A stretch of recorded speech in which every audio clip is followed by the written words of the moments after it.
Bonjour à tous, j'espère que vous allez merveilleusement bien depuis tout ce temps. Je reviens vers vous parler d'un nouveau dossier. Il s'agit du tout premier tueur en série de notre histoire dont nous ignorons toujours l'identité, Jack l'Éventreur. Il s'agit d'un des cold cases les plus célèbres qui datent de l'époque victorienne. Londres est à la fin du 19e siècle l'une des plus grandes villes du monde occidental. Elle incarne la toute-puissance d'une Grande-Bretagne dont l'économie et la diplomatie dominent la planète. La reine Victoria, montée sur le trône en 1837, devenue en 1876 impératrice des Indes, est le symbole vivant de cette suprématie que rien ne semble pouvoir entacher. C'est pourtant là, dans le quartier populaire de l'East End, près de Whitechapel, qu'une série de crimes abominables a eu lieu. Petit disclaimer, avant de commencer cette vidéo, nous allons parler de crimes violents avec passablement de détails, alors si ce sont des sujets qui vous mettent mal à l'aise, je vous conseille de passer la vidéo. Tout commence fin de l'été 1888, dans la nuit du 31 août. Le corps affreusement mutilé d'une femme est retrouvé à Bucks Row. Mary-Ann Nichols, 43 ans, que la misère a poussée à la prostitution. L'autopsie révèle qu'on l'a d'abord étranglée. On lui a ensuite tranché la gorge, entaillé l'abdomen et lacéré les organes génitaux. Une semaine plus tard, le 8 septembre 1888, a eu lieu le deuxième crime, non loin du premier meurtre. Le corps d'Annie Chapman a été retrouvé.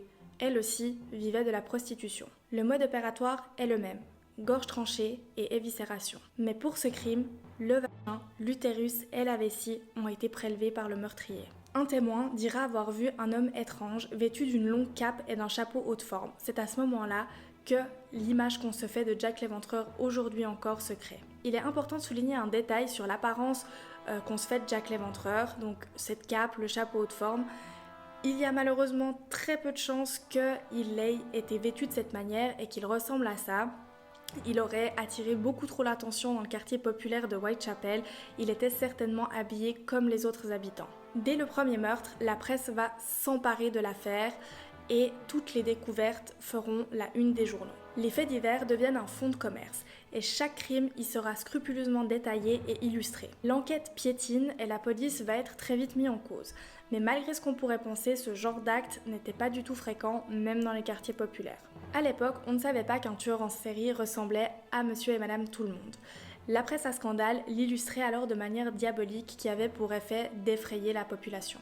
En septembre 1888, l'affaire prend un autre tournant. Dans une lettre censée avoir été écrite par le meurtrier, le surnom Jack l'Éventreur apparaît pour la première fois. Mais au risque de vous décevoir, cette lettre aurait en fait été écrite par un journaliste en quête de sensationnel. Mais le débat est toujours ouvert. À la suite de ce courrier, la police va recevoir plus d'1 millier de lettres signées Jack l'Éventreur. À Berners Street, le 30 septembre 1888, une nouvelle victime tombe sous les coups de Jack l'Éventreur. Elizabeth Stride, prostituée de 45 ans, a été égorgée, mais elle n'a pas été éviscérée.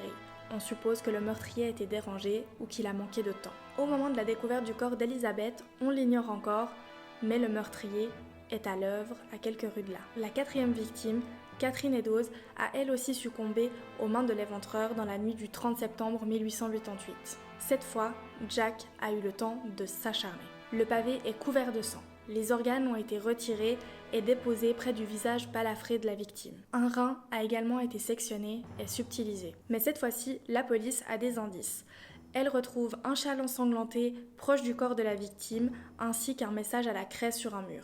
Les Juifs ne seront pas accusés pour rien. Encore aujourd'hui, on ignore réellement la signification de ce message. Malgré les critiques à l'encontre des forces de l'ordre, la quantité de policiers sur place a été drastiquement élevée, des enquêteurs ont été saisis, on a même publié plusieurs affiches dans les rues qui conseillaient aux femmes de ne pas sortir et de rester chez elles. Conseil qu'elles ne pouvaient malheureusement pas suivre car pour ne pas dormir dans les rues, elles avaient besoin d'argent. Si on ne possédait pas de logement, on pouvait dormir dans un asile de nuit et ça nous coûtait 4 pence pour dormir couché dans une sorte de cercueil en bois ou on pouvait payer 3 pence si on ne pouvait pas s'offrir un lit pour dormir debout, rattaché à une corde pour ne pas tomber.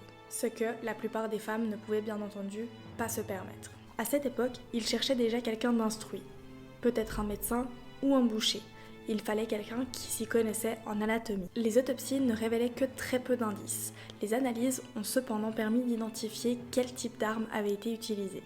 Un couteau très long et affûté, soit un couteau de boucher, soit un couteau d'amputation. L'un des enquêteurs recevra le 16 octobre un paquet contenant la moitié d'un rein, possiblement celui de Catherine Eddowes, ainsi qu'une lettre signée de l'enfer. Il est écrit qu'il aurait mangé la seconde partie du rein et que c'était délicieux. Il ajoute à la fin « Attrapez-moi si vous le pouvez ». Plusieurs personnes pensent que cette lettre est authentique. Mary Jane Kelly sera la dernière victime de l'éventreur. Il s'agit du crime le plus brutal de tous. Pendant plusieurs heures, le tueur a eu le temps de la mutiler au plus haut point. Le corps est découvert au matin du 9 septembre 1888 par le propriétaire du logement qu'elle occupe. Cette prostituée âgée de 25 ans est la seule victime à avoir été tuée dans un lieu clos. Les premiers témoins déclarent avoir vu l'œuvre du diable. La jeune femme n'a pas seulement été éventrée. Le visage a été tailladé jusqu'à l'os, les seins ont été découpés, la peau des cuisses a été arrachée, laissant les os à l'air libre, l'abdomen incisé et les organes ont été dispersés dans la pièce. Le cœur, lui, a été subtilisé. Mais sans preuve, l'enquête de ce dernier meurtre sera bouclée en une seule et unique journée. Déjà à l'époque, les enquêteurs s'interrogeaient sur la nature de ces pulsions meurtrières. Les rapports d'autopsie démontrent la rapidité et la rage qui devaient animer le tueur au moment des faits. Il ne se contente pas seulement de tuer, mais il emporte des trophées avec lui. On sait aujourd'hui que le mobile d'un tueur en série n'est jamais réellement clair, et sans coupable ou sans suspect, il est quasiment impossible d'en déterminer la cause. Depuis 1889, de nombreux suspects ont fait l'objet de livres ou de films. À partir de signalements, des dizaines de théories ont été élaborées. Il faut avouer que d'établir sa propre thèse est une industrie rentable depuis plus de 100 ans. Je ne peux même pas vous dire combien d'ouvrages ont été écrits ou produits sur Jack l'Éventreur, tellement il y en a. L'une des théories qui fait le plus parler d'elle est celle du complot royal.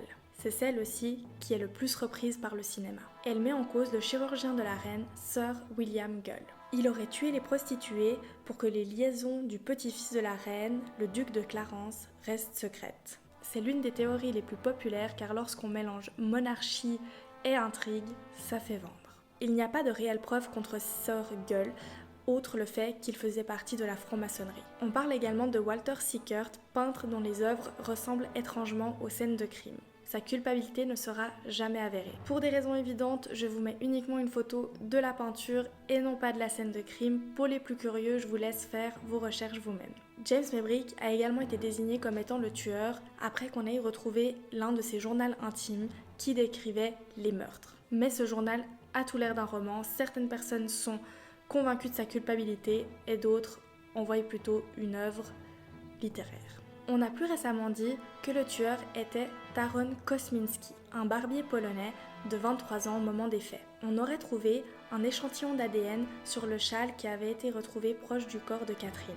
Au risque de vous décevoir une fois de plus, il est très peu probable que cet échantillon d'ADN appartienne à Aaron Kosminski. D'une part, car ce châle a été touché par des centaines de milliers de personnes, et deuxièmement, l'échantillon n'a pas été extrait du noyau de l'ADN, ce qui signifie que la partie d'ADN qui a été trouvée correspond à 7% de la population caucasienne. Cependant, aujourd'hui encore, rien ne nous permet d'affirmer ou d'infirmer les différentes théories. Le mystère reste donc entier avec toutes ces questions sans réponse. Qui est-il? Pourquoi s'est-il arrêté après 5 crimes? Pourquoi en voulait-il à ses femmes? Est-il parti? A-t-il été arrêté? Est-il mort? Je pense personnellement que le fait que Jack l'Éventreur n'ait jamais été démasqué permet de continuer à piquer la curiosité de énormément de monde. Tout reste sujet à interprétation et le champ de l'imagination reste énorme. Et vous, quelles sont vos théories ou celles que vous préférez? N'hésitez pas à me laisser toutes vos hypothèses en commentaire, je me ferai une joie de les lire. Je vous remercie sincèrement de m'avoir écouté jusqu'au bout et je vous dis à bientôt. Ciao ciao!